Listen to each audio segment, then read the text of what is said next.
Hello students. So we will be discussing about Khalji dynasty further.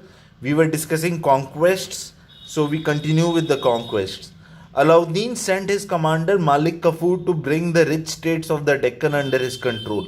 By 1313, the Yadavas of Devagiri, the Kakatiyas of Warangal, the Hoysalas of Dwara Samudra, and the Pandyas of Madurai had all accepted Alauddin's overlordship. For a brief period, Alauddin ruled almost the whole of India, with Malik Kafur as his vice regent, that is, deputy. So, Alauddin sent Malik Kafur to capture the states. He sent him to capture Deccan, and by 1313, almost he had control over almost all of India.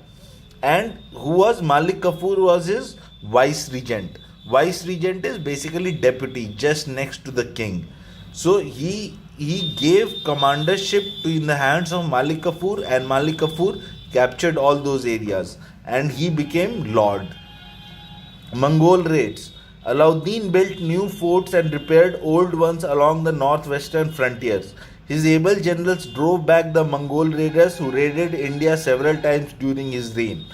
So, Mongol raids, he diverted Mongol raids so many times, though the Mongols had tried to capture the parts of India, but Alauddin successfully sent them away because he had an organized military and army. Alauddin's policies and contributions. Alauddin was the first Delhi Sultan to maintain a well equipped standing army. So he had a well equipped standing army, which means he had an army which was good with arms and ammunition. They had good weapons, they had good strength, and they were moreover they were motivated.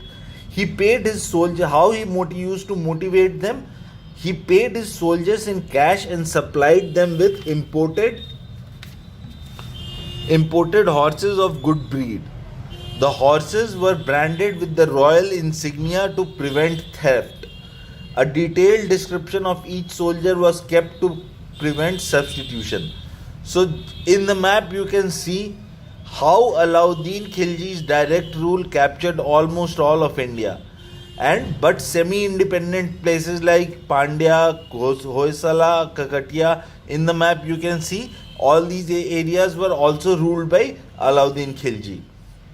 He kept horses of good breed. He branded the horses, which means on the horse's body they used to put a mark that this horse belongs to the king. There was a royal insignia. Royal insignia means a sign that is put upon the horse. Or there was a detailed record of each soldier that was kept during that time. Alauddin had land reassessed and fixed new rate of revenue. Surplus grains were stored in granaries to meet natural crises like famines and floods. Alauddin fixed the prices of all items of daily use. Weights and measures were standardized, and cheating was severely punished. These measures benefited the people. So Alauddin was very effective. He also fixed new rates of revenue. He abolished the old rates and established new rates of revenues. He also kept close eye on the weights and measures that were being used by the salesperson. And also what he did, he used to have granaries. Granaries are places where you store grains. So he had granaries built so that they can serve as food during the famines and floods. Alauddin built a new city called Siri and a reservoir called the Hauz Khas, now in Delhi. Hauz Khas is in Delhi. You must have heard of Hauz Khas. The Hauz Khas is basically a reservoir, a water reservoir. He also added a madarsa, Muslim educational institution also called madarsa, and the Alai Darwaza to the Qutb group of monuments at Mehrauli, Delhi. The renowned scholar and musician Amir Khusro adorned his court. So Alauddin built madarsa, Alauddin built reservoir called Hauz Khas. He also built a new city altogether called Siri.